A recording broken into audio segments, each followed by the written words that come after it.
একজন ভাষা সৈনিকের নাম এখন আপনাদের জানাতে চাই, যার নামটা বাদ দেওয়া হয়েছিল, তার নাম হচ্ছে অধ্যাপক গোলাম আজম। নাম জানেন আপনারা?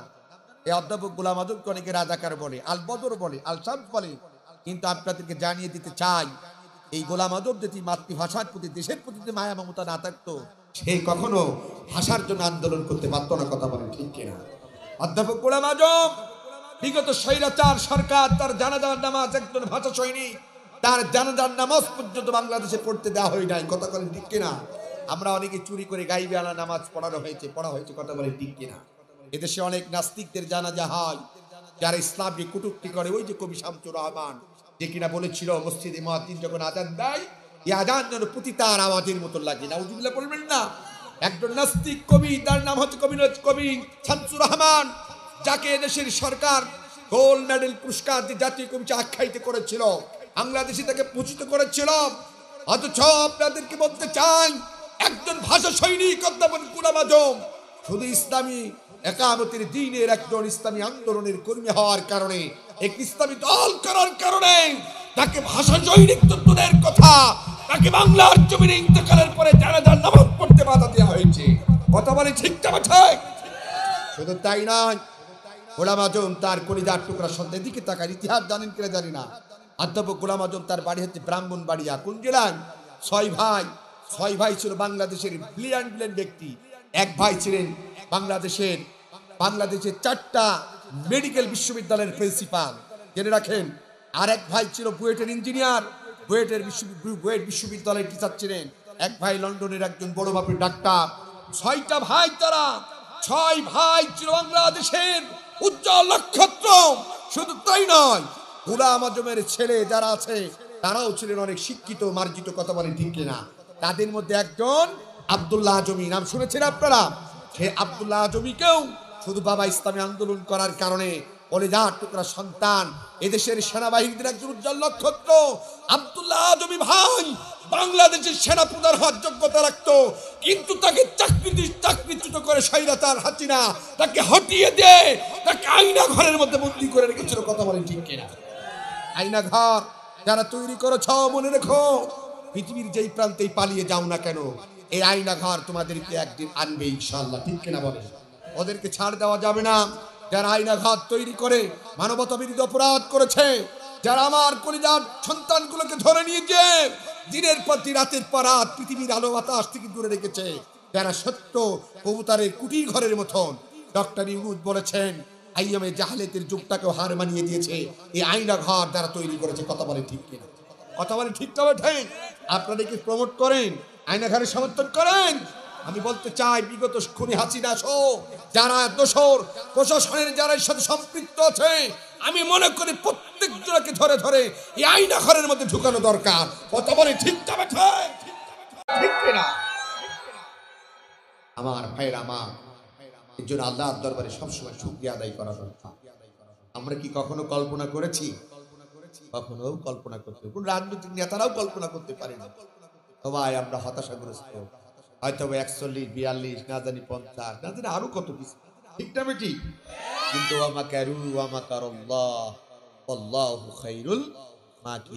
আল্লাহর কাছে সব ধরনের চক্রবাদ মক্রবাদ সব জিরো। আল্লাহ বলে, বান্দা আমি ছাড় দিই, কিন্তু ছেড়ে দিই। এ যত বাড়বে ঠিক সময় মতন আল্লাহ তাকে সাইজ করে দেবে। সে কে? কথা বলেন না কেন? সে কে? আল্লাহ।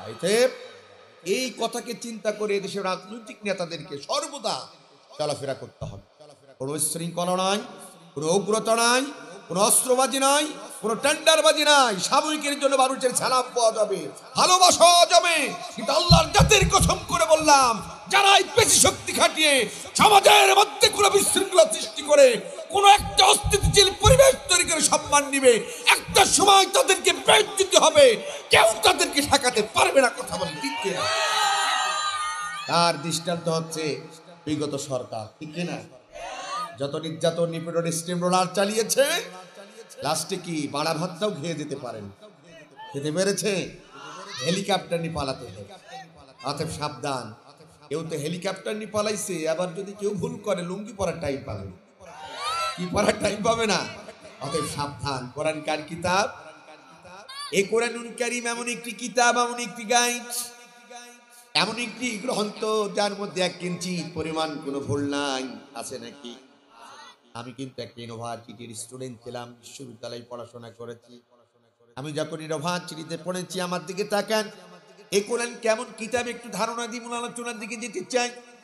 আমি যখন ইউনিভার্সিটিতে পড়েছি, ওই ইউনিভার্সিটির কেন্দ্রীয় লাইব্রেরি থেকে আল্লাহ পাক রব্বুল আলামিন তার এই গোলামটাকে পৃথিবীর অসংখ্য রাইটারদের বই পড়ার সুযোগ আমাকে দিয়েছে। আমি কবিদের কবিতা পড়েছি, আমি সাহিত্যিকদের সাহিত্য পড়েছি, প্রবন্ধ রচনাকারীদের প্রবন্ধ পড়েছি, রাজনীতিবিদদের বই পড়ার সুযোগ আল্লাহ আমাকে দিয়েছে। কিন্তু কুমারখালী থানার ভাইয়েরা, এই পৃথিবীর যত রাইটারদের বই পড়েছি, আজ পর্যন্ত কোনো রাইটার, কোনো লেখক তাদের বইগুলো 100% সত্য, নির্ভেজাল, ত্রুটিমুক্ত, এমন গ্যারান্টি কিন্তু আজ পর্যন্ত দুনিয়ার মধ্যে কেউ দিতে পারে নাই। পেরেছে?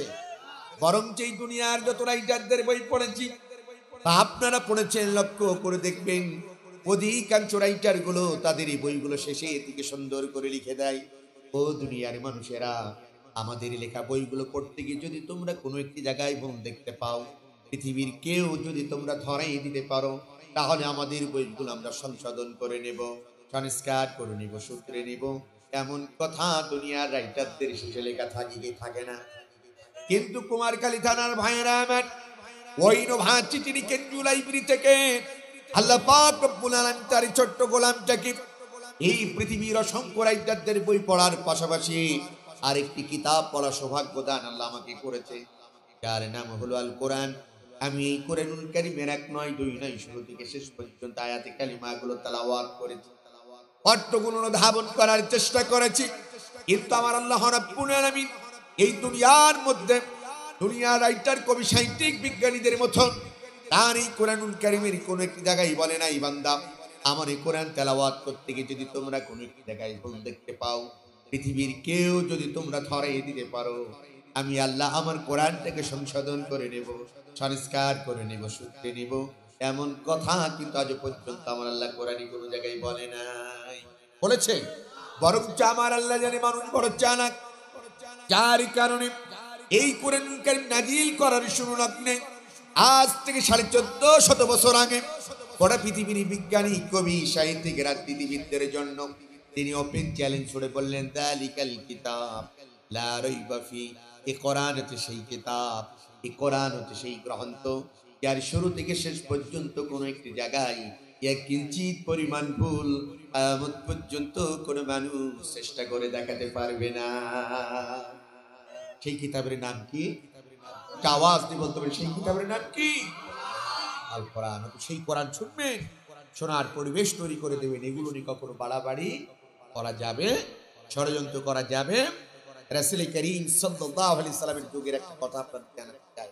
নবীজি যখন কোরআন মানুষদেরকে শোনাতে চাইতেন, কোরআনের কথাগুলো জাতির সামনে উপস্থাপনা করতে চাইতেন, সেই সময় একটা ছেলের নাম ছিল ওলীদ ইবনে মুগীরা। কি নাম বললাম?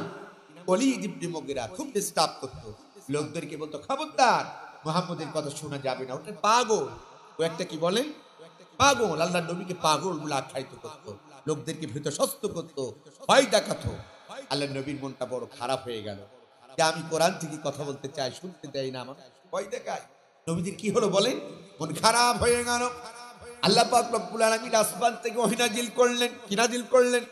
ওগো বন্ধু, ওগো হাবিব, আমার দোস্ত, এই ছেলেটির কথাই মন খারাপ করো না, কোরআনের কথা বলা থেকে বিরত রেখো না। তার কারণ যে এই ছেলেটা লোকদেরকে কোরআন শুনতে ভয় দেখায়, তোমাকে পাগল বলে, তোমার কথা শুনতে লোকদেরকে দেয় না। এই ছেলেটির চরিত্র আমি আল্লাহ পাক রব্বুল আলামিন কিয়ামত পর্যন্ত তোমার মাধ্যমে উন্মোচন করতে চাই। আল্লাহ আয়াত নাজিল করলেন, উতুল্লিম বাদা যালিকা জানিব। জানিব শব্দের অর্থ হলো যার মা ঠিক থাকে, বাপ ঠিক থাকে না, ওই মায়ের গর্ভে যে সন্তানটা ভূমিষ্ঠ হয়, আমাদের খুলনা ডিভিশনের লোক সেই সন্তানটাকে জারজ সন্তান বলে, অবৈধ সন্তান বলে। কথাটা ঠিক কিনা? আল্লাহ রাব্বুল আলামিন এই আয়াত নাজিল করলেন। তাফসীরের মধ্যে এই ওলীদ ইবনে মুগীরা সম্পর্কে 9টা অভিযোগ দিয়েছে আল্লাহ। জোরে বলেন কয়টা? 1 নাম্বার, ওলীদ ইবনে মুগীরা ছিল কাযিব, তিনি ছিলেন মিথ্যাবাদী। এরপর ওলীদ ইবনে মুগীরা ছিল আমানতের খেয়ানতকারী, ওলীদ ইবনে মুগীরা ছিল গীবতকারী, ওলীদ ইবনে মুগীরা ছিল সন্ত্রাস, ওলীদ ইবনে মুগীরা ছিল আমানতের খেয়ানতকারী, 9 নম্বর অভিযোগটা ছিল ওয়ালিদ ইবনে মুগিরা তার পিতামাতার বৈধ সন্তান নয়। এই আয়াত যখন নাজিল হলো, নবীজির জবান থেকে যখন এই কথাটা শুনলেন, ওয়ালিদ ইবনে মুগিরা 9টা অভিযোগের মধ্যে 8টা অভিযোগ স্বেচ্ছায় মাথা পেতে দিলেন, একটা মেনে নিতে পারলেন না। এটা হলো সে তার পিতামাতার বৈধ সন্তান নয়, এটা মেনে নিতে চাই না, পারে না। এখন বলেন তো, সন্তান বৈধ কি অবৈধ এটার গ্যারান্টি দিতে পারেন কে? একটু কথা বলতে হবে কে? একমাত্র মাই বলতে পারে সন্তান টাকার। ওয়ালিদ ইবনে মুগিরা কোনো কথা নাই, রাসূলের দরবার থেকে লাঙ্গা তরবারি নিয়ে জাস্টিফাই করার জন্য সোজা বাড়িতে চলে গেলেন। বাড়ির মধ্যে কি চিৎকার করে ডাকলেন, বলে মা তুমি কি বাড়িতে আছো? ওয়ালিদ ইবনে মুগিরার মা সন্তানের কর্কশ কণ্ঠ শুনে তড়িঘড়ি করে বের হয়ে গেলেন। চিৎকার করে আওয়াজ করা থেকে ডাক দিয়ে বলে, বাবা এত চিৎকার করো কেন, কি হয়েছে তোমার? ওয়ালিদ ইবনে মুগিরা ডাক দিয়ে বলে, মা তোমাকে একটা কথা জিজ্ঞাসা করতে চাই, তুমি যদি সত্য বলো আমি তোমাকে ছেড়ে দেব, আর যদি মিথ্যায় আশ্রয় নাও এই তরবারিতে তোমার কাল্লা কেটে এখন দ্বিখণ্ডিত করে দেব। ওয়ালিদ ইবনে মুগিরার মা বলতে চাই, কি বলতে চাও বলো, আমি সত্যটা বলতে চাই। ওয়ালিদ ইবনে মুগিরার মা তখন ডাক দিয়ে বলে, বলো তুমি কি বলতে চাও? বলে বাবা কি বলতে চাও বলো। বলে মা আমি নাকি আমার পিতা মাতার বৈধ সন্তান নাই, ওই আব্দুল্লাহর বেটা মুহাম্মদ আমাকে বলেছে, তাই তুমি সত্যটা বলো, আসলে সত্য না মিথ্যা। ওয়ালিদ ইবনে মুগিরার মা ডাক দিয়ে বলে, বাবা এই মুহাম্মদ নামক ছেলেটাকে আমি ছোট্টবেলা থেকে চিনি, এই ছেলেটা জীবনে কোনোদিন মিথ্যা কথা বলে নাই, কাউকে মিথ্যা প্রতিশ্রুতি দেয় নাই। এই ছেলেটাকে নবুয়তের আগে এই মক্কার মানুষগুলো আলামিন বলে ডাকতো, সাদিক বলে ডাকতো, আমানতদার বলে ডাকতো। এই ছেলেটির জবান থেকে যদি তুমি শুনে থাকো তুমি তোমার পিতামাতার বৈধ সন্তান নয়, তাহলে মনে রাখবা 100 সত্য, এই কথার মধ্যে 1 ইঞ্চি পরিমাণ কোনো ভুল নাই। ওয়ালিদ ইবনে মুগিরার এই কথা শোনার পরে টাস্কি খেয়ে যায়, এবার চিন্তিত হয়ে যায়, অবাক হয়ে যায়। বলো কি মা? বলে হ্যাঁ বাবা, তোর বাপের নাম ছিল মুগিরা। তোর বাপের নাম কি ছিল? মুগিরা। তোর বাপের নাম ছিল মুগিরা। তোর বাবা অঢেল সম্পত্তির মালিক ছিল, এই মক্কার বিশাল বড় একটা নেতা ছিল, কিন্তু আমি যে তার স্ত্রী আমাকে কখনো মূল্যায়ন করে নাই। দেখবেন খারাপ চরিত্র নেতা যারা পরনারী নিয়ে আনন্দ ফুর্তি করতে পছন্দ করে, নিজের স্ত্রীকে তেমন একটা সময় দেয় না। কথা কন ঠিক কিনা? এটা হলো দুনিয়ার চরিত্রহীন নেতাদেরই কোয়ালিটি। কথা কন ঠিক না বেটি? এই ওয়ালিদ ইবনে মুগিরা ছিল নারী লোভী। এই ওয়ালিদ ইবনে মুগিরা নিজের স্ত্রীকে সময় না দিয়ে পরনারীকে নিয়ে আনন্দ ফুর্তি করত, যার কারণে ওয়ালিদ ইবনে মুগিরার স্ত্রী তার সন্তানকে ডাকতে বলে, বাবা আমি তো একটা নারী, আমারও তো একটা যৌবনের চাহিদা ছিল। তোর বাবা যখন আমাকে সময় দিত না, প্রতীকের মতন পথে প্রতিটা রাত চেয়ে থাকতাম এই বুঝি তোর বাবা আসবে, কিন্তু তোর বাবা আমাকে সময় দেয় না, পরনারীর সাথে সময় দিত, যার কারণে আমি তো একটা নারী, আমারও তো একটা যৌবনের চাহিদা ছিল। তোর বাবার একটা চাকর ছিল, যখন মন চাইতো তোর বাবা সময় না দেওয়ার কারণে ওই চাকরকে আমার কাছে ডেকে নিতাম, তার সাথে মিলামিশা করতাম, যার ফলশ্রুতিতে এই পৃথিবীতে তুই ভূমিষ্ঠ হয়েছিস। তুই যে তোর পিতামাতার বৈধ সন্তান নয়। মুহাম্মদের আল্লাহ যে আয়াত নাজিল করে জানিয়ে দিয়েছেন, কুতুল্লিম বাদা যালিকা সানি, এই কথার মধ্যে 1 ইঞ্চি পরিমাণ কোনো সন্দেহ নাই। আল্লাহু আকবার বলেন। এই আয়াত নাজিল করে আল্লাহ পাক রব্বুল আলামিন গোটা বিশ্বের নেতাদেরকে হুঁশিয়ার করে দিলেন, গোটা বিশ্বের মানুষদেরকে সতর্ক করে দিলেন, খবরদার এই কোরআন আমার, সেই কোরআন নিয়ে যারা ষড়যন্ত্র করবে, এই কোরআনের কথা শুনতে যারা বাধা দেবে, 124 আইন জারি করবে, কোরআন চাই হোক, তারা তাদের পিতামাতার বৈধ সন্তান হতে পারে না। কথা বলেন ঠিক না ঠিক? কথা কার? এক জোরে বলেন কথা কার? অতএব যতদিন পৃথিবীতে বেঁচে থাকবো, Islam is the complete code of life. ইসলাম একটি পূর্ণাঙ্গ জীবন ব্যবস্থার নাম। ইন্না দীনা ইনদাল্লাহিল ইসলাম। এই পৃথিবীতে যত ধর্ম আছে সব মানুষের বানানো, একটিমাত্র ধর্ম হলো আমি রবের পক্ষ থেকে মনোনীত, তার নাম হলো ইসলাম। অতএব এই ইসলাম ধর্মের অনুসারী যারা হবে, অন্ততপক্ষে তারা কোরআন নিয়ে কখনো ষড়যন্ত্র করবে না। রাজি আছেন ইনশাআল্লাহ? কষ্ট হচ্ছে নাকি আপনাদের? মন খারাপ? আমি আপনাদের কষ্ট দিয়ে সময়ও নষ্ট করতে চাই না।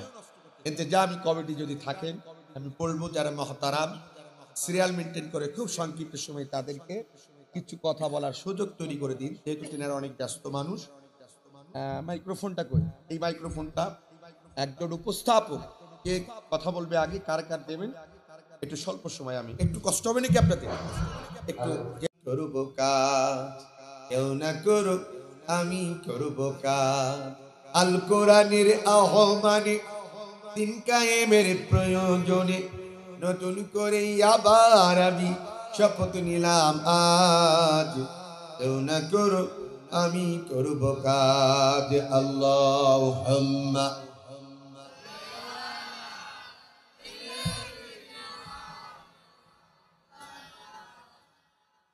আলা আলি সাইয়্যিদিনা,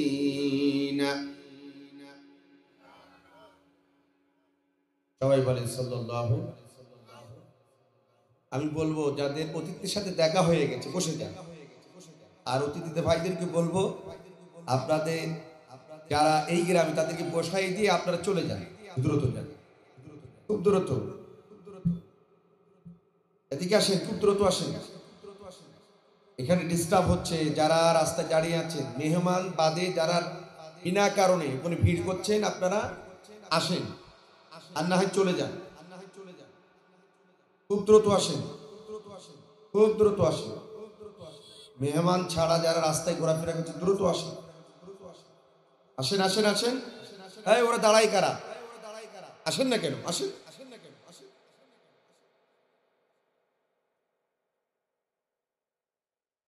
ভাই হয় আসবেন ভিতরে, না চলে যাবেন, ডিস্টার্ব করবেন না। আমি কিন্তু প্রচন্ড রাগী মানুষ, সব রাগ চেক দিচ্ছি।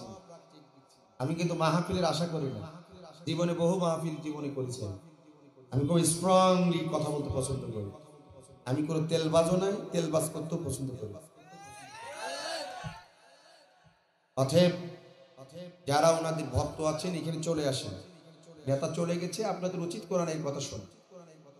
অতএব আসেন প্লিজ, আমি আপনাদের রিকোয়েস্ট করছি, কোরআন শোনা দরকার। আমাদের দেশে অনেক নেতার কর্মী আছে, নেতা আসলে খুব হাই হ্যালো করে, এই নেতা চলে যায় কোরআনের মাহফিল উঠে চলে যায়। এই চরিত্রটা বন্ধ করতে হবে। এই গ্রামে যাদের বাড়ি আমি বলবো কোরআন আপনাদের শোনা দরকার আছে। কোরআন না শোনার কারণে অতীতের নেতাদের চরিত্র যদি আপনারাও বুকে ধারণ করেন, অনেক নেতা সালাম আলাইকুম তো চলে যেত, কর্মীরাও চলে যেত। কোরআন যদি শুনতো তাদের কপালে এটা হতো না জীবন। বহু নেতার কপাল খুলে যেত, বহু নেতার কর্মীদের কপাল খুলে যেত, তারা জিরো থেকে হিরো হয়ে যেত, ঠিক কিনা?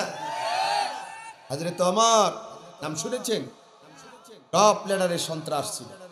ওমরের সামনে কেউ কথা বলতে পারতো না, সবাই ভাই থরথর করে কাঁপতো। সেই ওমর যখন রাসূলের জবান থেকে কোরআন শুনলেন, দিল থেকে হৃদয় থেকে তন্ময় হয়ে যখন কোরআন শুনলেন, আল্লাহ তার হেদায়েতের জ্যোতি নূর খুলে দিলেন। বলেন সুবহানাল্লাহ। ওমর ছিলেন সমাজে একটা টপ লিডারের সন্ত্রাস, একেবারে জিরো ছিল, আল্লাহ তাকে হিরো বানাই দিলেন শুধু কোরআনের সাথে সংস্পর্শ রাখার কারণে। সুবহানাল্লাহ বলেন, আর একটু জোরে বলেন সুবহানাল্লাহ। আমার ভাইরা আমার দিকে তাকান। আজকে আলোচনা হচ্ছে কোরআন এবং হাদিসের আলোকে। আমি ছোট্ট একটা আয়াত তেলাওয়াত করতে চাই। অনেক কথা বলার ছিল, সব ছাড় ছুট দিয়ে ফুল থিমটা বলে বিদায় নিতে চাই। মহাগ্রন্থ কোরআনুল কারীম সূরা আয-যারিয়াতের 56 নম্বর আয়াত। কত নম্বর আয়াত? যেহেতু লেখা হয়েছে তাফসীরুল কোরআন মাহফিল, কি মাহফিল? আমাকে কোরআন থেকে তাফসীর করতে হবে। কি থেকে? কোরআন থেকে। কোরআনের তাফসীর শুনতে রাজি আছেন তো ইনশাআল্লাহ? এদিকে তাকান। আমার আলোচনার সাবজেক্ট মহাগ্রন্থ আল কোরআনুল কারীমের সূরা আয-যারিয়াতের 56 নম্বর আয়াত। কত নম্বর আয়াত? এই মাপলারালা, এই জান কোথায়? বসেন না কেন? আজীব ব্যাপার। বসো ভাই, আমার ভাই লক্ষ্মী, প্লিজ। একটা ঘন্টার মধ্যে প্রায় 40 মিনিট চলে গেছে। আপনাদের দুটি পায়ে হাত রাখলাম, আপনারা আমার ভাই, আমি আপনাদের খুব মহব্বত করি। আমি আমার জীবনে সত্য কথা, যদি কুষ্টিয়ার আলো বাতাসে আমি বড় হয়েছি, আমার জীবনের সব থেকে অনুভূতি আবেগের জায়গা হলো কুষ্টিয়া। আমি আপনাদের হৃদয় থেকে ভালোবাসি। অতএব আপনারা আমার ভাই, বিশৃঙ্খলা তৈরি করবেন না, ভদ্রতা আছে, কোরআনের মঞ্চে সম্মান দেবেন, ইজ্জত দেবেন। যে জাতি কোরআনকে সম্মান দেয়নি, যে জাতি কোরআনকে সম্মান করতে জানে না, কোরআনের মঞ্চকে সম্মান করতে জানে না, তাদের মতন কপাল পোড়ার পৃথিবীতে কেউ না। একটা ঘন্টা পায়ে হাত রাখলাম, কয় ঘন্টা? তার মধ্যে তো প্রায় কিছুক্ষণ চলেই গেল, আর একটু সময় থাকবেন তো ইনশাআল্লাহ। আমি জানি আপনারা ভালো।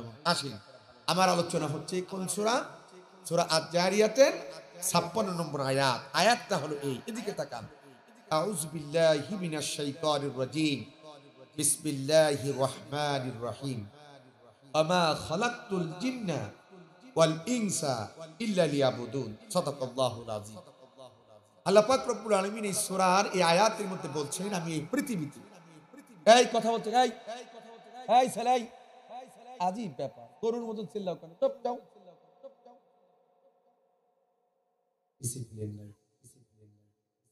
শোনেন, যারা টিচার মানুষ, যারা শিক্ষক, দেখবেন ক্লাসে যদি ছাত্ররা কথা বলে, শিক্ষকের ক্লাস কিন্তু বেশি ভালো লাগে। হাজারও যদি মানে কি বলবো সাইড টকিং আসে, দেখবেন অনেক সময় শিক্ষকরা বিরক্তবোধ মনে করে, ভালো লাগে। কিন্তু শিক্ষকরা তো শাসন করতে পারে না, তার কারণে এখন শাসন করলেই তো বাইরে গেলেই পিস্তল দিয়ে ছাত্রদেরকে গুলি করে হুমকি দেখায়, সেনো আমারে, আমি ওই অমুক নেতার ছেলে, আসলে নাই? শিক্ষকের সে শাসন দিন দিন উঠে যাচ্ছে। আমি তো আপনাদের শাসন করতে পারবো না, তবে ভাই হিসেবে এতটুকু বলতে চাই, এই পাপুড়াল, এই তোর খাজা মাজানি পালা, তাহলে সব কিছু শেষ হয়ে যাবে। যা, এখানে খাজা বিক্রি করতে আসছে, এমনি মাথা খারাপ, তারপরেও এর মধ্যে পাপড়, বাদাম, খাজা এইগুলো নিয়ে। ভাই একটু তাকান, আমার দিকে তাকান, কথা বলেন না। আমি আজকে যে সাবজেক্টটি আলোচনা করব, কোন সূরা? সূরা আয-যারিয়াতের কত নম্বর আয়াত?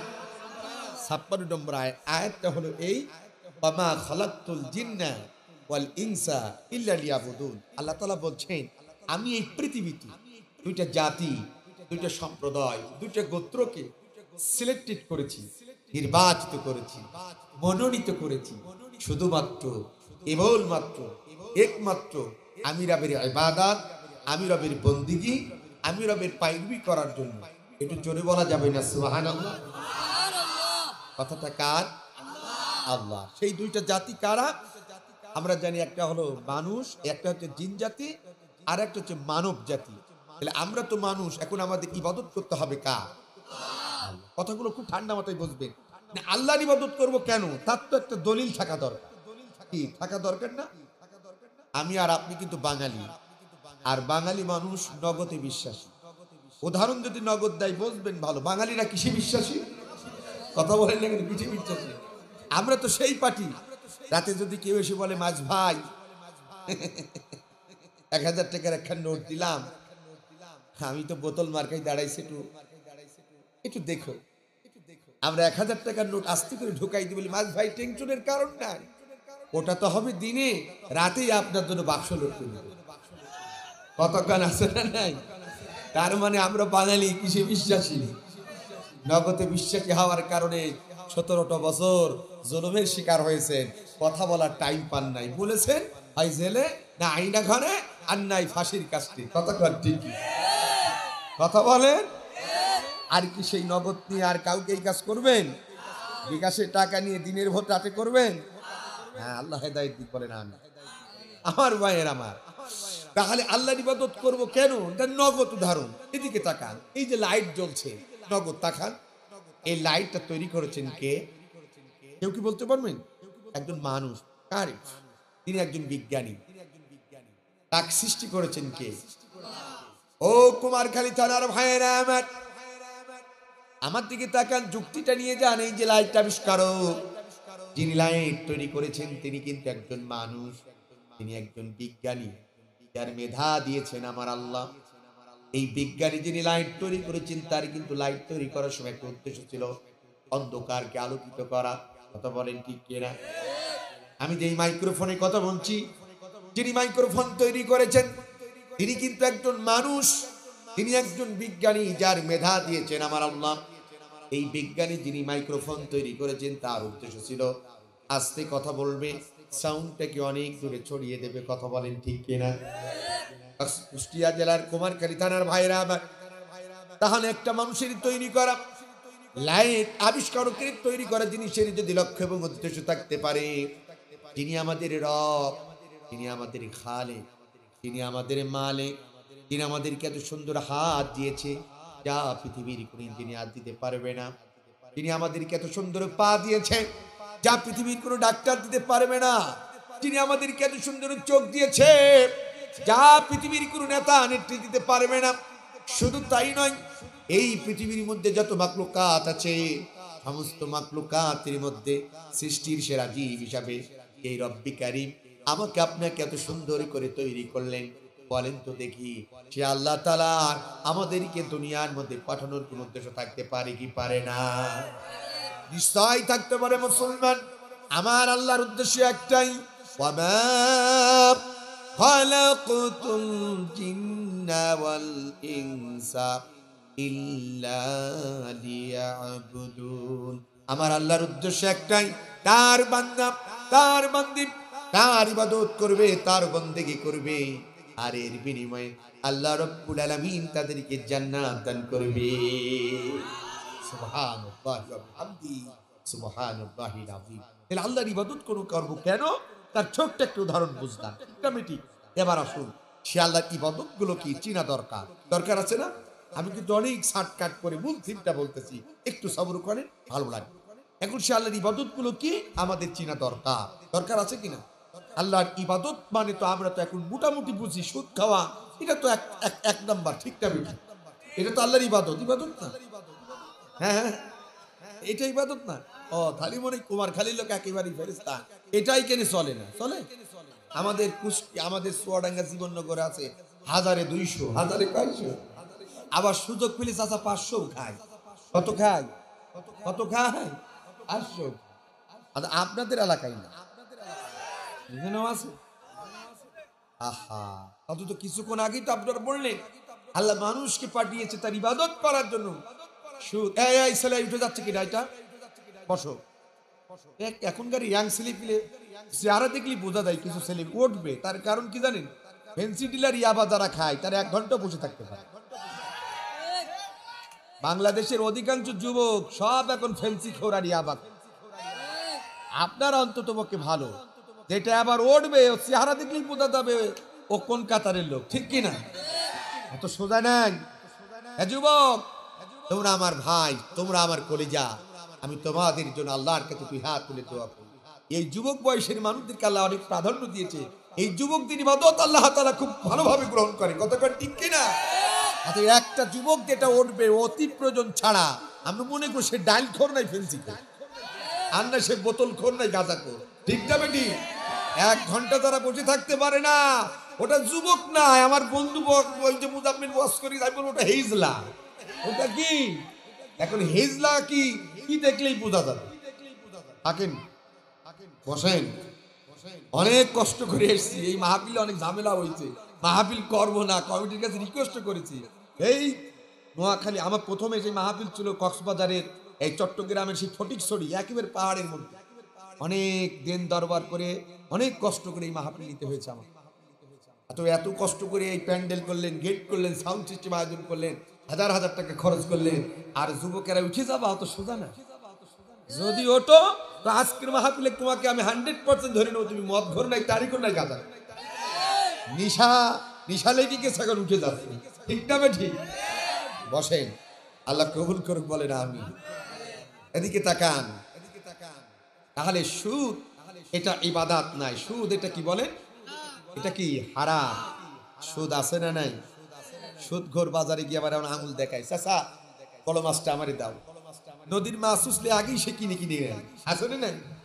গরুর গোস্ত দাও, খাসির গোস্ত দাও, বসির গোস্ত দাও, আপেল দাও, কমলা দাও, আবার ইস্ত্রি করা ছাড়া, পারফিউম ছাড়া রাস্তাঘাটে বের হয় না, আছে না নাই?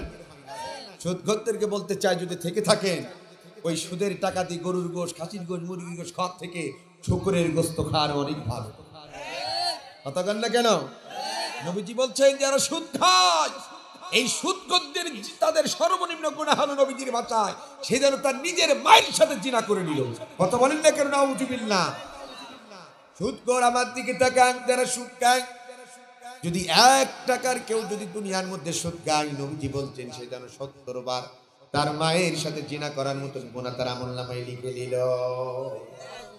সুদ এটা ইবাদত না? আমাদের দেশে আছে না? এই সুদখোরদের বেঁচে বেঁচে ওই যে এখন ওই যে একটা অভিযান চলছে, নাম কি জানেন? হ্যাঁ না, ডেভিল হ্যান্ড। কি নাম বললাম? ডেভিল হ্যান্ড, শয়তান ধরা। কি ধরা? Devil hand. বাংলাদেশে যারা অস্ত্র কারবারি করেছে, এই জাতির শ্রেষ্ঠ সন্তানদেরকে যারা মিথ্যা মামলা দিয়ে তাদেরকে ধরিয়ে দিয়ে দিব্যি বুক ফুলিয়ে ঘুরে বেরিয়েছে, এ জাতির শ্রেষ্ঠ সন্তানদেরকে যারা মিথ্যা তহমতে ফাঁসির কাস্টে ঝুলিয়েছে, এ জাতির শ্রেষ্ঠ সন্তানদেরকে যারা মিথ্যা মামলা দিয়ে তাদের ব্যবসা প্রতিষ্ঠান দখল করেছে, বাড়ি ঘুমাতে পারে নাই, এই শয়তানগুলোকে ধরিয়ে দেওয়া দরকার। কথা বলেন ঠিক কিনা? এরা শয়তান, ঠিক তবে ঠিক। এবং এবং যারা সুদখোর এদেরও একটা তালিকা করে এখনই সময় সাথে ধরিয়ে দেওয়া। সুদ এদেশের মানুষদেরকে ধ্বংস করে ফেলছে। সুদখোর কোটি কোটি টাকার মালিক হচ্ছে, আর গরিব গরিবই থেকে যাচ্ছে। ও গরিব, তোমাদেরকে পায়ে হাত কি বলতে চাই, এই সুদখোর যদি নিধন করতে চাও, কোরআনের আইন তাড়াতাড়ি পার্লামেন্টে নিয়ে যাও।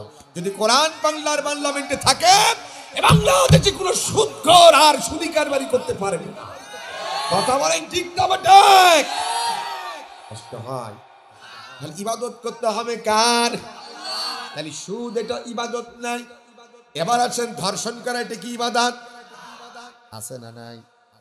পৃথিবীতে বিভিন্ন সন্ত্রাসীরা, বিভিন্ন শয়তানগুলো বিভিন্ন দিবস পালন করে, আছে না নাই? গতকালকে একটা দিবস গেছে, নাম হলো ভ্যালেন্টাইন্স ডে, আছে না নাই? অন্ততপক্ষে কুমারখালীর কোন ছেলেরা চিকেনগারের কোন মেয়ে রবীন্দ্রনাথের ঠাকুর বাড়ি নিয়ে যায় না।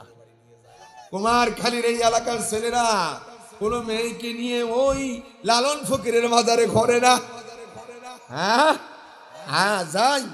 খবরদার ও কুমারখালী থানার ভাইয়েরা, এই ভ্যালেন্টাইন্স ডে বিশ্ব ভালোবাসা দিবস নামে যারা নাম দিয়েছে, ওরা জীবনেও তাদের বউদেরকে কোনোদিন ভালোবাসে না। তাই ঘনঘাটা করে একদিন দিবস পালন করে, ওটা তাদের জন্য জায়েজ, আমাদের জন্য জায়েজ না। কতক্ষণ ঠিক কিনা আমার ভাইরা? আমার ধর্ষণ করা এটা ইবাদত নাই, সুদ কয় ইবাদত নাই, ঘুষ কয় ইবাদত নাই, মানুষ হত্যাকারী ইবাদত। ধরে বলেন ইবাদত আমাদের দেশে আছে না নাই? এই তো কয়েক বছর আগে যেদিন আমি মাহফিল করতে আসি আপনাদের কুমারখালী, একটা চেয়ারম্যানের নাম ছিল জিয়াউর রহমান, গুলি করে মেরেছিল, তাই না? জিয়া চেয়ারম্যান, এদিকে একটা চেয়ারম্যানকে গুলি করে মারছিল। সেই দিন আমার মাহফিল ছিল, বিএনপি করতো, স্বপন চেয়ারম্যান, তাই না? হ্যাঁ, তাকে গুলি করে মারছিল কয়েক বছর আগে। কয়েক বছর আগে না? হ্যাঁ হ্যাঁ, শহীদুল চেয়ারম্যান। কত বছর আগে এটা?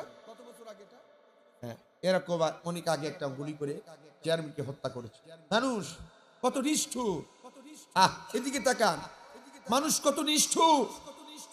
আজ ভাই ভাইকে হত্যা করতে দ্বিধাবোধ করছে, বাবা সন্তানকে খুন করছে, সন্তান বাবাকে, স্ত্রী স্বামীকে খুন করছে, স্বামী স্ত্রীকে খুন করছে। আজ এই বাংলাদেশের পত্রিকার পাতা খুললেই দেখা যায় অমুক জেলায় মানুষের বস্তাবন্দি লাশ রাস্তার মাঝে পড়ে আছে। এই যেন এক জাহিলিয়াতের জাহিলিয়াতের যুগটাকে আবার হার মানিয়ে দিয়েছে। কথা বলেন ঠিক না বেঠিক? অথচ এই মানুষ হত্যা করা হারাম, এটা মানুষের কাজ নাই, এটা ইবাদত নাই। যেই কাজগুলো আল্লাহ হারাম করেছে, দেখেন আমার আপনার চারিপাশে সেই কাজগুলো আজকে বেশি হচ্ছে। সুদ হারাম, ঘুষ হারাম, দুর্নীতি হারাম, চাঁদাবাজি হারাম, সন্ত্রাসী হারাম, ধর্ষণ হারাম, মাদক হারাম, মানুষ হত্যা হারাম, জিনা হারাম। কিন্তু এই কাজগুলোর যেন নিত্য নতুন আমাদের দেশে প্রতিযোগিতা চলছে। অথচ আল্লাহ বলছে, বান্দা আমি তোদেরকে পাঠাইছি লিল্লাহি রাব্বিল আলামিন, একমাত্র আমি রবের ইবাদত করার জন্য, আমি রবের বন্দেগী করার জন্য, আমি রবের পায়রবি করার জন্য। বলেন সুবহানাল্লাহ। এখন অনেকেই বলতে পারেন, হুজুর আমরা কোরআন হাদিস তেমন একটা জানি না, ইবাদত তো বুঝলাম আল্লাহর করতে হবে, সেই ইবাদত গুলো কি একটু বলে দিলে ভালো হয়। আমরা জানি ইবাদত মানে নামাজ, ইবাদত মানে রোজা, ইবাদত মানে হজ, ইবাদত মানে পিতামাতার খেদমত, ইবাদত মানে ইসলামী আন্দোলন করা, ইবাদত মানে রোজা রাখা, আরো অসংখ্য ইবাদত আছে না নাই?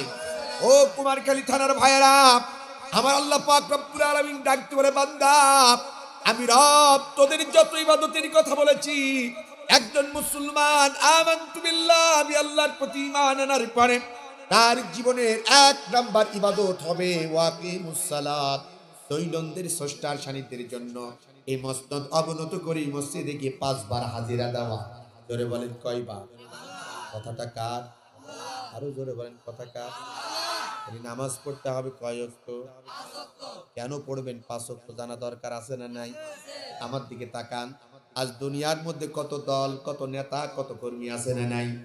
ও কুমারখালী থানার ভাইয়েরা, কিয়ামতের দিন আমার আল্লাহর কাছে এত দল, এত নেতা থাকবে না, আমার আল্লাহর কাছে দল হবে মাত্র দুইটা। জোরে বলেন কয়টা? একটা দলের নাম হবে হিজবুল্লাহ, তারা হবে আল্লাহর দল। আর একটা দলের নাম হবে হিজবুশ শয়তান, শয়তানের দল, তারা হবে জাহান্নামী। দুই দলকে কিয়ামতের দিন আল্লাহ বলবে, যা, যারা জান্নাতি তারা জান্নাতে চলে যা, জাহান্নামী যারা জাহান্নামে চলে যা। দুই দল দুই দিকে চলে যাবে, জান্নাতীরা জান্নাতে থাকবে, জাহান্নামীরা জাহান্নামের মধ্যে থাকবে। এবার জান্নাতি মানুষগুলো জান্নাতের মধ্যে অগণিত দিন দীর্ঘদিন থাকবে। হঠাৎ করে কোনো একটা দিন রব্বি কারিমের কাছে দরখাস্ত করে বলবে, আল্লাহ, জীবনে যা কল্পনা করি নাই তাই তুমি আমাদের জান্নাতে দিয়েছো। ওগো রব্বুল আলামিন, আজ তোমার কাছে একমাত্র ফরিয়াদ, তোমার কাছে একমাত্র চাওয়া, জীবনে একটা বারের জন্য হলেও তুমি আমাদেরকে জাহান্নামটা দেখাও। ও কুমারখালী থানার ভাইয়েরা, এবার জান্নাতি মানুষগুলো যখন আল্লাহর কাছে এই দরখাস্ত করবে, আল্লাহ রাব্বুল আলামিন কোন একটা দিন তাদের দোয়া কবুল করবেন এবং ডাকতে বলবেন, ও আমার ফার্স্ট ক্লাস নাগরিক, দুনিয়ার মধ্যে ভালো কাজ করার কারণে আমি রব তোদেরকে জান্নাত দিয়েছি, জাহান্নামটা দেখতে চাস, যা, আমি রব তোদেরকে আজকে জাহান্নামটা দেখার অনুমতি দিয়ে দিলাম। আল্লাহর অনুমতি প্রাপ্ত হওয়ার পরে জান্নাতি মানুষগুলো জাহান্নামীদের দেখার জন্য যখন রওনা হবে, ওই জাহান্নামের গেটের সামনে যখন যাবে, জান্নাতি মানুষগুলোকে দেখে জাহান্নামের ফেরেশতারা তাড়াতাড়ি করে জাহান্নামের গেটটা খুলে দিবে। এবার জান্নাতি মানুষগুলো তাকিয়ে দেখবে ওই জাহান্নামের মধ্যে অসংখ্য তরুণ আর তরুণী, যুবক আর যুবতী মাথা নিচু করে চোখের পানি ফেলে দিয়ে দরদর করে কাঁদছে। জান্নাতি মানুষগুলো জিজ্ঞাসা করবে, ভাই ও বোন, কেন তোমরা চোখের পানি ছেড়ে দিয়ে কাঁদো? এমন অপরাধ করেছো যার কারণে আল্লাহ তোমাদের জাহান্নামে দিয়েছে? জান্নাতি মানুষগুলোর কথা শুনে জাহান্নামের মানুষগুলো চিৎকার করে কাঁদবে আর ডাক দিয়ে বলবে, জান্নাতি ভাইরা শোনো, দুনিয়ার মধ্যে যে প্রথম অপরাধ করেছিলাম, দুনিয়ার মধ্যে সর্বপ্রথম যেই ভুল করেছিলাম, যার কারণে আল্লাহ আমাদেরকে জাহান্নামে দিয়েছে, সেই জীবনের প্রথম নাম্বার অপরাধ ছিল ক্বালু লাম নাকু মিনাল মুসাল্লিন। আমরা এই দুনিয়ার মধ্যে সর্বপ্রথম মুসল্লি ছিলাম না, নামাজ ছিলাম না। এই নামাজটা পড়ার কারণে আল্লাহ আমাদেরকে জাহান্নামের মধ্যে নিক্ষেপ করেছি। বলেন, জাহান্নামে যাওয়ার প্রথম অপরাধ হবে কি? একটু জোরে বলেন। সেই নামাজ পড়া লাগবে কি লাগবে না? কয়ক আমরা পড়ি, কয়ক আমরা কেউ আছি সবে বরাত আলী, আছে না? কেউ আছে শুকুর আলী, সপ্তাহে একদিন আল্লাহ, কেউ আছে কদর আলী, আছে না? নাই। সারা বছর নামাজ না, লাইলাতুল কদরের দিন যদি শোনে কাল লাইলাতুল কদর, কুমারখালী যাবে, বড় গরু কোথায় জবাই হয়েছে। আবার কেউ সিনার গোশ খাওয়ার জন্য ছোট গরু কোথায় জবাই হয়েছে। আজকে আমার ভাই খাইছে ছোট গরু, খুব সিনার গোশ খাইছে। আমার দিকে তাকান। কেউ আছে কদর আলী, সারা বছর নামাজ নাই, লাইলাতুল কদর আসলে 5 কেজি গোশত কিনে বউটারও বলে রাত, আর আজকে এক রাতে গিয়ে মসজিদে গিয়ে আল্লাহর জান্নাত দখল করে আসি। এমন পার্টি আমাদের দেশে আছে না? আবার কেউ আছে রমজান আলী, কি আলী, সারা বছর নামাজ নাই, রোজার মাস আসলে প্রথম দিন মসজিদ গরম, আছে না? নাই। যদি মসজিদের উদু করার বদলা পার্টি, টিউবওয়েল, ফ্যান ঠিকঠাক না থাকে, ঝাড়ি আলাদা, ইমাম আর মুয়াজ্জিন তারা তো ভাড়াইছে, তারা তো কাল খাই, সভাপতি সেক্রেটারি পর্যন্ত 14 গোষ্ঠী বাজায় দেয়, এমন মুসলিম আছে না নাই? এই কথা বলেন, আছে না নাই? এরা হলো কি আলী? জোরে বলেন, কি আলী? খাদেম কম চালাক নাই, বলে চাচা 2 দিন দেখলাম মসজিদ গরম, আর এখন দেখি না কারণ। বাবু হাত উঠি, আর বাবু শরীর ভয় না, বাবু ভয় না। আবার দেখা যায় ইফতারের আগে চাচা বিড়ি টানের স্টাইলই আলাদা, আছে না নাই? চাচা তুমি অসুস্থ, আল্লাহ তো অসুস্থ ব্যক্তিদের আল্লাহ ছাড় দিয়েছে, তাই নাই? ইসলাম এত কঠিন নাই। আপনার সুস্থ থাকার পরেও মাহে রমাদানের যার রোজা থাকে না, ওর মতো নাফরমান, ওর মতো নেবো খারাপ আর পৃথিবীতে কেউ নাই। কথা বলে ঠিক কিনা? আমরা অনেক সুস্থ সবল দেহের অধিকারী মানুষ থাকার পরেও মাহে রমাদানের রোজা থাকি না। রোজা তো ঠিক না, থাকে না, একটা অপরাধ করে। আবার রোজা না থেকে যে অপরাধ করে আবার বাজারে গিয়ে ওপেন সিগারেট খায়, আর রোজাদার ব্যক্তি যদি কারণ ধোয়া দেয়, কিছু ইয়াং ছেলে আছে না? নাই। মরিয়ে দেখো আল্লাহ তোমাদের বাটাম পিটি করে, অত সোজা নাই। যারা মাহে রমাদানের সম্মান করে না, যারা মাহে রমাদান পরেও যারা রোজা রাখে না, ওর মতন হতভাগার কপাল পোড়া কেউ নাই। এই মাহে রমাদানের রোজা ফরজ করেছেন কে? জোরে বলেন কে? আল্লাহ তাআলা কোরআন কারীমের মধ্যে বলেছেন, ইয়া আইয়ুহাল্লাযীনা আমানু কুতিবা আলাইকুমুস সিয়াম কামা কুতিবা আলাল্লাযীনা মিন ক্বাবলিকুম লাআল্লাকুম তাত্তাকুন। ওহে ঈমানদারেরা, কি বললেন আল্লাহ? ওহে ঈমানদারেরা, আমানুত্তাকুল্লাহ। ঈমানদারদেরকে আল্লাহ তাআলা ডাকে, ইয়া আইয়ুহাল্লাযীনা আমানু, ওহে ঈমানদারেরা, কুতিবা আলাইকুমুস সিয়াম, আমি তোমাদের উপরে রমজানের রোজা ফরজ করেছি। কামা কুতিবা আলাল্লাযীনা মিন ক্বাবলিকুম, তোমাদের পূর্বপুরুষের দ্বারা ছিল তাদের উপরে এই রমাদানের রোজা কি ছিল? ফরজ ছিল। কেন করেছিলাম রমজানের রোজা ফরজ? লাআল্লাকুম তাত্তাকুন, যাতে করে তোমরা খোদা ভীতি আল্লাহ ওয়ালা তোমরা হতে পারো। বলেন না কেন সুবহান? কথা কার? আমার। তাহলে সামনে যে মাহে রমাদান আসছে, এই রোজা রাখা ফরজ করেছেন কে? আপনারা রাখবেন তো ইনশাআল্লাহ? এখন থেকে প্রস্তুতি নিন। আর যারা অসুস্থ আছে আল্লাহর কাছে দোয়া করেন, আল্লাহ তুমি আমাদের সুস্থতা দান করে দাও। নবীজি এই মাসের আগের মাসের নাম ছিল আরবিতে কি বলেন তো? রজব মাস। কি মাস? এই রজব মাস যখন আসতো, চাঁদ ওঠার সাথে সাথে নবীজি একটা দোয়া করতেন, আল্লাহুম্মা বারিক লানা ফি রজবা ওয়া শাবান ওয়া বাল্লিগনা রমাদান। আল্লাহু আকবার বলেন। এই দোয়াটা আপনারা করবেন বেশি বেশি। রাজি আছেন তো? আমি ওদিকে যেতে চাই না। তাহলে আমাদের দেশে নামাজি আছে, কেউ আছে শুকুর আলী, কেউ আছে কদর আলী, কেউ আছে রমজান আলী, আর কেউ আছে ঈদ আলী। কি আলী আছে না নাই? সারা বছর নামাজ নাই, ঈদের দিন আসলে দেখবেন হুজুরদের থেকে বড় টুপি আর পাঞ্জাবি পরে সামনের কাতার বোলা আছে না নাই? কি আলী? ঈদ আলী। আবার ঈদগাহ কমিটি যদি টাইম দেয়, আগামীকাল চরাগরা কুন্ডা দামে মসজিদে কেন্দ্রীয় ঈদগাহ ময়দানে 9 ঘটিকা ঈদের নামাজ হবে। নবাব দাদা সারা বছর নামাজ পড়ে না, দামি একটা পাঞ্জাবি টুপি পরে আর হাতের ঘড়ি দেখে, বারবার ঘড়ির দিকে তাকায়। কোনো মৌলবী যদি 2 মিনিট বেশি বক্তব্য দেয়, পেছন দিক থেকে সিগন্যাল দেয়, হুজুর টাইম হয়ে গেছে। কথা কন না কে? আছে না নাই? এরা কি আলী? কথা বলেন, কি আলী? ঈদ আলী। তাহলে আমাদের দেশে নামাজি পেলাম শুকুর আলী, কদর আলী, রমজান আলী, ঈদ আলী। এরপরে নতুন করে আর একটা খুব বেশি দেখা যাচ্ছে, তারা হইল সিজন আলী। কি আলী? যেই তাকে ভোট আসার আশায় ভাব, জীবনেও টুপি পরে না, হুজুরদের থেকে বড় টুপি আর পাঞ্জাবি পরে খালি মোড়ে মোড়ে সালাম আলাইকুম, সালামটাও শুদ্ধ করে দেয় না। এরা কি আলী? আই কথা বলতে হবে, কি আলী? সিজন আলী। যারা সারা জীবন টুপির বিরুদ্ধে গালি দেয়, যারা সারা জীবন পাঞ্জাবির বিরুদ্ধে গালি দেয়, যারা বলে বুকে বড় জ্বালা রে পাঞ্জাবিওয়ালা। আছে না নাই? আছে না নাই?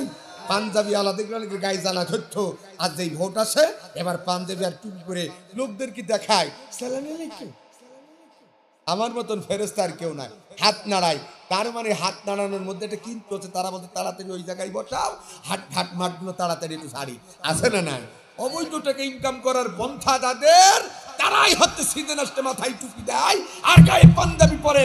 আর নির্বাচন পর হয়ে গেলে তাদের মাথায় টুপি থাকে না, পাঞ্জাবি থাকে না। ওরা বাংলাদেশের মধ্যে জনগণের বন্ধু নয়, ওরা জনগণের সম্পদ লুণ্ঠনকারী। আর এরাই হলো বাংলাদেশ সবচেয়ে ধর্ম ব্যবসায়ী। কথা বলেন ঠিক কিনা? আছে না নাই? অনেকে হুজুরদের ধর্ম ব্যবসায়ী বলে গালি দেয়। হুজুররা তো নির্বাচনের আগেও যা পরেও তাই। আছে না নাই? আর তোমার নির্বাচনের আগে টুপি আর পাঞ্জাবি মাথায় পড়তে, হাতে তসবি, নির্বাচন শেষ টুপিও নাই, পাট্টুও নাই, পাঞ্জাবিও নাই, তসবিও নাই। আছে না নাই? এরা কি আলী? আমাদের বাংলাদেশে নাই। এখন যেন বেশি দেখা যাচ্ছে। এখন ইউনিয়ন ফাঁকা, পৌরসভা ফাঁকা, উপজেলা ফাঁকা, জেলা পরিষদ ফাঁকা, এমপি পদ ফাঁকা, সিটি কর্পোরেশন ফাঁকা। এখন ফেরেশতাদের চেহারা দেখলেই বোঝা যাবে ঠিক না বেঠিক। আরে আগামী দিনে জাতিকে কঠিন সিদ্ধান্ত নিতে হবে। বারবার ঘুঘু ধান খেয়ে যাবে, আর আমরা বারবার ধান ছিটাবো, এটা হতে পারে না। বারবার ঘুঘু খাদ্য খেয়ে চলে যাবে, আমরা এই সুযোগ আর কাউকে দিতে চাই না। আগামী দিনে সৎ নেতৃত্ব দিতে হলে যারা 5 ওয়াক্ত নামাজ পড়ে, যারা নামাজ প্রতিষ্ঠার আন্দোলন করে, যারা নামাজি ব্যক্তিদেরকে রেসপেক্ট করে, সম্মান করে, আমরা তাদেরকে প্রমোট করবো। কথা বলে ঠিক যাবে ঠিক? ভারতের বলে ঠিক যাবে ঠিক? আমরা আর কোন সিজনালি দেখতে চাই? সব ঘোড়ার টিম দেখা সেই আগামীতে দাঁড়িয়ে আর টুপি আলার বাংলাদেশ। কতক্ষণ ঠিক কিনা? যে দল করুক না কেন, দাঁড়িয়ে আর টুপি যদি মাথায় থাকে, তার হৃদয়ে যদি সত্যিকার ইমানের স্পিরিট থাকে, সে সিজনের সময় শুধু টুপি আর পাঞ্জাবি পরে জনগণের হাই হাই করে না। এই ব্যক্তিদেরকে আমরা আর প্রমোট করতে চাই না। কথা বলেন ঠিক? কষ্ট হইল? তাহলে আমরা পেলাম শুকর আলী, কদর আলী, রমজান আলী, ঈদ আলী, তারপরে কি? এবার আমার দিকে তাকান, আল্লাহ আমার ডাক দিয়ে বলে, আল্লাহ বলে বান্দারে এই পৃথিবীতে চূড়া যদি আমার করার সুযোগ দেবেন না আপনারা? আর তুই 5 মিনিট চলবে কিনা? চলবে? কারা কারা স্যার হাত তোলেন তো দেখি। না রে তাকবীর, কথা আসতে হচ্ছে তাহলে মনে চলবে না মনে হচ্ছে, বলে না রে তাকবীর। আল কোরআনের আলো, আল হাদিসের আলো, না রে তাকবীর। এদিকে তাকান, তাহলে নামাজ পড়বো কার জন্য? আল্লাহর জন্য। এবার আল্লাহ রাব্বুল আলামিন ডাকতে বলছে, বান্দা আমি আল্লাহর জন্য তোরা যদি নামাজ পড়িস আমি তোদের জন্য গ্যারান্টি দিলাম। কি গ্যারান্টি দিলাম? নামাজি ব্যক্তিদের আল্লাহ গ্যারান্টি দিচ্ছে, ইন্না সলাতা তানহা আনিল ফাহশাই ওয়াল মুনকার। নিশ্চয় যারা আমি আল্লাহর জন্য নামাজ পড়বে আমি আল্লাহ তাদেরকে যাবতীয় পাপাচার, অন্যায়, খারাপ কাজ থেকে আমি তাদেরকে হেফাজত করব। কথা কার? আল্লাহ বলতেছে, বান্দা আমি আল্লাহর জন্য যারা নামাজ পড়বে তারা জীবনে মানুষের সম্পদ লুণ্ঠনকারী হবে না, মানুষের সম্পদ লুণ্ঠন করবে না। নামাজ যারা পড়বে, আমাদের সমাজে নামাজি আছে অনেকে সম্পদ লুণ্ঠন করে, আছে না নাই? আমাদের এলাকা, আপনাদের এলাকায় আছে? এদিকে আসতে আবারও বলে, আসতে বলে এদিকে দেখেন মুসলমান ভাইরা আমার, হযরত ওমরের নাম শুনেছেন? হযরত ওমরের নাম শুনেছেন? অদ্য জাহানের প্রেসিডেন্ট হযরত ওমর, ইনি যখন রাষ্ট্র পরিচালনা করতেন, কোনো একটা দিন রাতের বেলায় ওমরের স্ত্রী ডাকতে বলছে, প্রাণের স্বামী প্রতিটা ঈদ আসে সকলের বাচ্চাগুলো নতুন কাপড় পরে ঈদগার ময়দানে যায়। ও খলিফা, আপনার কি হৃদয়ে এতটুকু সাদ জাগে, ইচ্ছা জাগে না? আপনার বাচ্চারা ছেঁড়া কাপড় পরে ঈদগার ময়দানে যায়, আপনার কি এতটুকু সাদ জাগে না তাদেরকে নতুন কাপড় কিনে দিই, ঈদগার ময়দানে নিয়ে যে তাদের মুখে হাসি ফুটাই? হযরত ওমর ডাকতে বললেন, স্ত্রী রে, আমি যা রাষ্ট্র কোষাগার থেকে মাইনে পাই তাই দিয়ে তো আমার সংসার চলে না, আমি কেমন করে আমার বাচ্চাদেরকে নতুন কাপড় কিনে তাদের মুখে হাসি ফোটাবো? দেখেন ওমর রাদিয়াল্লাহু তাআলা অত জাহানের প্রেসিডেন্ট ছিল, এরপরেও তার সংসার চলতো না। কথা কোন ঠিক কিনা? আর আমরা এমন একটা দেশে বাস করি, এবারে যদি কাউকে মেম্বার পাওয়া যায়, টাকা অবৈধ ইনকাম করতে করতে দেখা যায় আগামী বছর নেক্সট টাইমে এমপি ইলেকশন করার ধান্দা করে, আছে না? কথা কেন আছে না? এবছর কাউকে যদি চেয়ারম্যান বানান আগামী বছর মন্ত্রী হওয়ার জন্য ধান্দা করে, আছে না? না। অথচ হযরত ওমর অর্থ জাহানের প্রেসিডেন্ট, তার বাচ্চাদেরকে নতুন কাপড় কিনে দিতে পারে না। এরপরও প্রাণের স্বামী ডাক দিবাতে, স্বামী গো, আপনি তো মাস গেলে একটা স্যালারি পান, মাইনে পান, যা দিয়ে আপনার বাচ্চাদের আপনি তো একটা সম্মানী পান। ও খলিফা, এবারে ঈদের আগে যদি 1 মাসের অগ্রিম বেতনটা নিতেন, তা দিয়ে যদি আপনার বাচ্চাদেরকে পোশাক কিনে দিতেন, আমি মা হিসাবে খুশি হতাম। হযরত ওমর স্ত্রীর কথা অনুযায়ী তৎকালীন যুগে যিনি অর্থমন্ত্রী ছিলেন তার নাম ছিল হযরত আবু উবাইদা। কি নাম বললাম? হযরত আবু উবাইদা। হযরত আবু উবাইদা অর্থ জাহানের প্রেসিডেন্ট, তিনি একটা পত্র লিখলেন। দেখেন একটা রাষ্ট্রপ্রধানের কত সুন্দর ভাষা। আসসালামু আলাইকুম, হাই অর্থমন্ত্রী হযরত আবু উবাইদা, আমি অর্থ জাহানের প্রেসিডেন্ট ওমর বলতেছি, আমার বাচ্চাগুলো ছেঁড়া কাপড় ঈদগার ময়দানে যায়, কোনোদিন তাদেরকে নতুন কাপড় কিনে দিতে পারি না। এবার তাদের মায়ের একটা স্বপ্ন জেগেছে, তোমরা তো আমাকে মাস গেলে একটা স্যালারি দাও, মাইনে দাও, এবার যদি আমাকে 1 মাসের অগ্রিম বেতনটা আগে দিতে, আমার বাচ্চাদেরকে নতুন কাপড় কিনে তাদের মুখে হাসি ফোটাই ঈদগার ময়দানে নিয়ে যেতাম। ইতি ওমর বলতেছি। পত্র লিখলেন, পত্র লিখার পরে পত্রটা পাঠাই দিলেন একজন পত্রবাহকের মাধ্যমে দিয়ে অর্থমন্ত্রী হযরত আবু উবাইদার কাছে। পত্রবাহক চলে গেলেন ওমরের চিঠিটা নিয়ে, সালাম দিলেন অর্থমন্ত্রীকে, ডাক দিয়ে বললেন, আমিরুল মুমিনিন আপনাকে এই চিঠিটা দিয়েছে, এই নিন। অর্থমন্ত্রী হযরত আবু উবাইদা ডান হাতটা বাড়ায় দেয়, এবার পত্রটা হাতে নেয়, পত্রটা হাতে নিয়ে পড়লেন, পড়ার পরে চোখ দিয়ে টস টস করে পানি পড়া শুরু হয়ে গেল। আহারে, ওমরের মতো রাষ্ট্রনায়ক যদি রাষ্ট্র কোষাগার থেকে অর্থ খরচ করে, তার সামনে কথা বলার মতো রাষ্ট্রে কেউ ছিল না। কিন্তু ইসলামী শরিয়া দেখেন, ইসলামী আইনকে যারা প্রাধান্য দেয়, ইসলামকে যারা বুকে ধারণ করে, এরা জনগণের সম্পদকে নিজের সম্পদ মনে করে না। হযরত ওমর জানি সম্পদ আমার নাই, এটা হলো জনগণের সম্পদ, যার কারণে রাষ্ট্র ক্ষমতায় থেকে সম্পদের তসরুপ তিনি করে নাই। কথা বলে ঠিক কিনা? আমার ভাইরা আমার, অর্থমন্ত্রী বরঞ্চ ওমরের চিঠি পেয়ে 1 মাসের অগ্রিম বেতন দিলেন না, বরঞ্চ পত্রের উল্টা পিটি 2টা শর্ত দিলেন। যারা বলেন কয়টা? 1 নাম্বার শর্ত দিলেন, আমিরুল মুমিনিন, আমি আপনাকে 1 মাসের অগ্রিম বেতন দিতে পারি। শর্ত হলো 2টা। 1 নাম্বার শর্ত, আপনি যে আগামী 1 মাস পৃথিবীতে বেঁচে থাকবেন, তার কি কোনো সিকিউরিটি আছে, গ্যারান্টি আছে? যদি আপনি আগামী 1 মাস পৃথিবীতে বাঁচবেন, এর একটা গ্যারান্টি, এর একটা সিকিউরিটি দিতে পারেন, আমি আপনাকে 1 মাসের অগ্রিম বেতন দেব, তার আগে দিতে।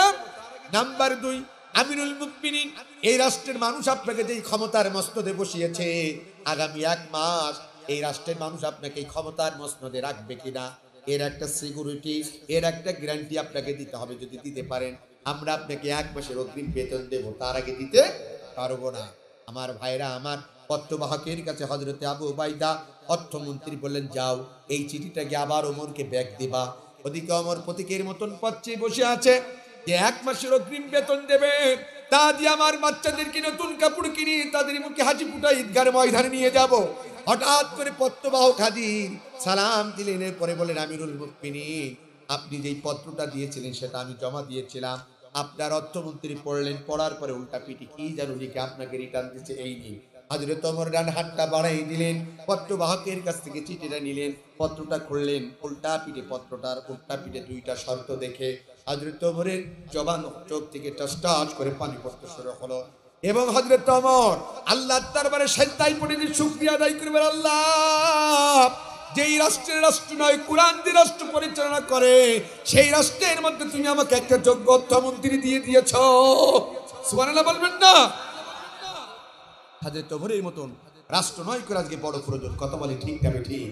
খোলাফায়ে রাশিদার সোনালী দিন কেন যে ফিরে আর আসে না, সকলেই পেয়ে তার অধিকার, কেন যে প্রাণ খুলে হাসে না। যদিও খোলার আসনে বসে ওমরে রাজ্য শাসন করিত, যদিও খলিফা ওমরের শাসনে না খেয়ে কেহ নাই মরিত, সেই ওমরের মতো কেউ এ ধারাতে কেন যে ফিরে আর আসে না। খোলাফায়ে রাশিদার সোনালী দিন কেন যে ফিরে আর আসে না, সকলেই পেয়ে তার অধিকার, কেন যে প্রাণ খুলে হাসে না। আল্লাহু আকবার বলেন। এই বাংলাদেশে ওমরের মতো রাষ্ট্রনায়কের দরকার আছে না নাই? আজ যদি ওমরের মতো রাষ্ট্রনায়ক বাংলাদেশে থাকতো, বাংলাদেশের অর্থ লুণ্ঠন করে কেউ আকাশ চুল পাড়ি আর গাড়ি বানাতে পারতো না, এদেশের অর্থ চুরি করে কেউ বিদেশে প্রচার করতে পারতো না, এদেশের সম্পদ লুণ্ঠন করে কেউ বিদেশে সেকেন্ড হোম বানাতে পারতো না। কথা বলেন ঠিক যাবে ঠিক? আজ স্বাধীনতার 53টি বছর পার হয়ে যায়, হাফ জোরের ঘড়ি পাইছি আমরা। কথা বলে ঠিক যাবে ঠিক? এদেশে সুরা ফলে, এই সোনার বাংলাদেশে পৃথিবীর আমার মতন ক্ষুদ্র গোলামকে আল্লাহ কয়েকটা রাষ্ট্রে যাওয়ার সুযোগ দিয়েছে। পৃথিবীতে আমার দেশের মতন সুন্দর দেশ আমি আর মনে করি আর আছে কিনা জানি না। নবীর দেশ বাদ দিলাম, মক্কা মদিনা বাদ দেন, পৃথিবীতে আমি মনে করি বাংলাদেশ এত সুন্দর একটি দেশ, শস্য শ্যামলা ফসল ভরা, মাটির ডালি খানি। এই সোনার বাংলাদেশ একটা আপনারা কি খাবেন, একটা মনে করে লাউ খাবেন, লাউর বিচিটা ফেলে দেবেন এক জায়গায়, অটোমেটিক সেখান থেকে আবার লাউ জন্মাবে। কতক্ষণ ঠিক কিনা? একটা আম খাবেন, আমের আটিটা ফেলে দেন, ওখান থেকে আম গাছ জন্মাবে, আবার কোন থেকে আম হবে। সেই দেশের নাম কি? জোরে বলেন। সেই দেশের নাম বাংলাদেশ। সেই বাংলাদেশে আমরা শুধু চোরের খনি পেয়েছি, লুটপাটের খনি পেয়েছি, সৎ আদর্শবান মানুষ পাই নাই, যারা গরিব দুঃখী মেহনতির পক্ষে কাজ করবে। ম্যাক্সিমাম তারা নিজের আখের গুছানো লোক পায়। কথা বলে ঠিক কিনা? এটা কি আর আমরা এই সুযোগ আর কাউকে দেব? আমি বলতে চাই, খেটে চেটে পুটে খাওয়ার দিন শেষ, আগামীর বাংলাদেশ খেটে খাওয়ার বাংলাদেশ। জোরে বলেন কিসের বাংলাদেশ? চেটে পুটে খাওয়ার দিন শেষ, খেটে খাওয়ার বাংলাদেশ। এই বাংলাদেশে কেউ যদি মারিং কাটিং চিটিং বাজ করে বড় হতে চাও, বাংলাদেশের কোন মানুষ আর সেই সুযোগ দেবে না।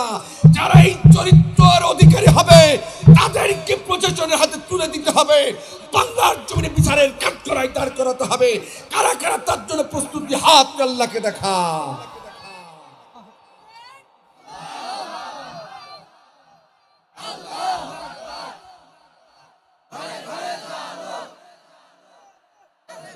দাঁড়াই টিকবে আর নাই। রাত 12টা বেজে গেছে। আমাদের দেশে চুয়াডাঙ্গা একটা গালি আছে, যখন মানুষের মেজাজ গরম বেশি হয়ে যায় তখন একটা গালি দেয়, কি বলে বলেন তো? ধরে কিন্তু 12টা বাজাই দেবো। এখন আমার অটোমেটিক 12টা বেজে গিয়েছে, আপনারা বাজাই দিয়েছেন, আর সামনে নাই। আল্লাহ যদি কোনোদিন সুযোগ দেয়, নেতাদের দাওয়াত দেওয়ার আগেই বলবেন আপনার টাইম 10টা 10 বা 9টা 10, জাস্ট টাইমে আসলে মাইক্রোফোন পাবেন, নাইলে পাবেন না। বাংলা কথা বুঝেছেন আমার কথা? কি কথা? আই কথা বলেন, কি কথা? প্রধান বক্তা উঠার পরে কোনো মাইক্রোফোন আমরা কাউকে দেব না, যে যত বড় লাটসাই হোক না কেন। রাজি আছেন তো আপনারা? আল্লাহ কবুল করুক বলেন আমিন। এবার আমি যাই বক্তব্য দিয়েছি, আবারও বললাম 5 ওয়াক্ত নামাজ সর্বপ্রথম আমাকে, এরপর আপনাদেরকে আমল করার তৌফিক দেন বলেন আমিন। তখন এই সুস্বাস্থ্য কামনা করে পরিশেষে বিদায় মাদের জন্য দোয়াটা শেখাই, নাইলে বলবে হুজুর আমাদের কাছে টাকা নিল, দোয়া দিল না। ঠিক কিনা বলার দরকার আছে না? এদিকে তাকান। ও মা, যাদের স্বামী মদ খায়, এই মায়েরা কথা বলছে কারা? দোয়া নাইলে শিখাবো নাকি? যাদের স্বামী মদ খায়, ভালো কান খাড়া করে শোন, রেকর্ড করেন। যাদের স্বামী মদ খায়, তাড়ি খায়, গাঁদা খায়, বাড়ি আসলে বউ পিটায়, নিজেকে স্বামী নিজেকে তোমাকে স্ত্রীকে ভালোবাসে না, কিন্তু পাশের বাড়ির মন্টু বিয়ার মেয়ের দিকে খুব তাকায়, আছে না নাই? ওই স্বামীগুলো টাইট করা দোয়া এখন শিখাবো। দোয়া হলো এই 40 দিন একটা আমল। এদিকে তাকান, কতদিন? 40 দিনের আমল। প্রতিদিন স্বামীগুলো যখন আপনার কাছে আসবে এই দোয়াটা 10 বার তেলাওয়াত করবেন রাতের বেলায়। ইয়া আলিয়ু ইয়া আলিয়ু ইয়া আলিয়ু ইয়া আলিয়ু ইয়া আলিয়ু ইয়া আলিয়ু ইয়া আলিয়ু ইয়া আলিয়ু ইয়া আলিয়ু ইয়া আলিয়ু। ওমা, এই দোয়াটা 10 বার তেলাওয়াত করে স্বামীর মাথায় গোপনে একটা করে ফু ছেড়ে দেবেন। দেখবেন স্বামী মদ খাবে না, দাড়ি খাবে না, গাঁজা খাবে না, আপনার গায়ে হাত দেবে না, আপনাকেই ভালোবাসবে। আল্লাহ তাআলা আমার মাদেরকে আমল করার তৌফিক দান করুন বলেন আমিন। বলছো হুজুর আমাদের টাইট করবেন, বউ টাইট করার দোয়া নেই? বাড়ি গেলি শুধু ক্যান ক্যান খ্যান খ্যান, মার সাথে ঝগড়া, বাবার সাথে ঝগড়া। আমার বলে তোরে ভালো লাগে না, মন্টু বিয়ার ভালো লাগে। হুজুর ভ্যানিটি ব্যাগ নিয়ে আমি যত বলি বাজারে যাস নে, সে বলে থাকলো ঝুলা চললো ভুদা। হুজুর ঘন ঘন মার্কেটে যায়। তাই বউ টাইট করার কি দোয়া নেই? শুধু আমাদেরই টাইট করবেন? কি বউ টাইট করার দোয়া আছে না নাই? আপনারা কি শিখতে চান? নাকি আপনাদের এলাকার মা বোন ভালো, ঠিক কিনা, আপনাদের সাথে খারাপ আচরণ করে না? এ দোয়া মনে আপনাদের দরকার নেই? আছে? আছে? তাহলে 500 টাকা দেন, দেন দেন। কেউ আছে 500 টাকা দেবে? আমি দোয়াটা শিখাই দিই। কেউ আছেন? সবার পক্ষ থেকে দেন। কে দেবে দেখি? হুজুর আমি সবার পক্ষ থেকে দিয়ে দিলাম, আমরা খুব জ্বালাই আছি, তাড়াতাড়ি দোয়াটা শিখাই দিই। কে আছে দেখি 500 টাকা দেবে? কেউ নাই? এই এই আপনার নাম কি? এদিকে তাকান। কি নাম? কি নাম? হ্যাঁ, অনেক বড় মন, জানেন, অনেক বড় মনের মানুষ। এই দেখেন, বলতে হুজুর আমার পক্ষ থেকে দোয়া শিখাই দিই, খুব জ্বালাই আছি আমরা। আমার ভাই এই দেখেন আমির সাহেব বলতে হুজুর আমি আরো 500 টাকা দিলাম, তাড়াতাড়ি দোয়া শিখান, খুব জ্বালাই আছি, খুব জ্বালাই আছি আমরা। এদিকে তাকান, বউ টাইট করার দোয়া শিখবেন? আবার যারা বিয়ে করেছো তারা আবার শিখো না? হ্যাঁ, এখনকার যুবক ছেলেগুলো কম চালাক নাই। হ্যাঁ, বউ নেই, পরের মেয়েকে বউ বানাই ফেলে আগে, আছে না নাই? হ্যাঁ, এই যে আমার ভাই যান আমির সাহেব দিয়েছেন 500 টাকা, বলেন মারহাবা। এদিকে তাকান, দোয়া শিখাবো, রেডি আপনারা? এদিকে তাকান। আশরাফ আলী থানভী রহমতুল্লাহ লেখা গ্রন্থের মধ্যে এসেছে বউ টাইট করার যেই দোয়া, স্বামী টাইট করা সেই একই দোয়া। এদিকে তাকান, স্বামীদেরকে বলছি 40 দিন এটা আমল। রাতের বেলা স্ত্রী যখন কাছে আসবে এই দোয়াটা 10 বার তেলাওয়াত করবেন। কয়বার? ইয়া আলিয়ু ইয়া আলিয়ু ইয়া আলিয়ু ইয়া আলিয়ু। এই দোয়াটা 10 বার তেলাওয়াত করে স্ত্রীর মাথায় হাতে আস্তে করে ফুল ছেড়ে দেবে। দেখবেন স্ত্রী সতীত্বের হেফাজত করবে, স্বামীকে সম্মান করবে, বাড়িতে খেয়াও খাও করবে না, সবসময় আপনার চোখের উপরে কথা বলবে না, দিনদার পরেশগার হবে। আল্লাহ তাআলা আমার বাপ ভাইদেরকে আমল করার তৌফিক দান করুন বলেন আমিন। সকলে সুস্বাস্থ্য কামনা করে অনেক অসমাপ্ত কথাগুলো বলতে পারে নাই, যদি কোনোদিন সুযোগ ভাই আবার বলবো, কিন্তু দূরে যাব আবার সেই কালকে, ওই যে বললাম ফেনী নোয়াখালী ওই পথে মাহফিল। আল্লাহ তাআলা যে কথা বলেছে আমাকে এবং আপনাদেরকে আমল করার তৌফিক দান করুন বলেন আমিন। সকলে সুস্বাস্থ্য কামনা করি আপনাদেরকে আবার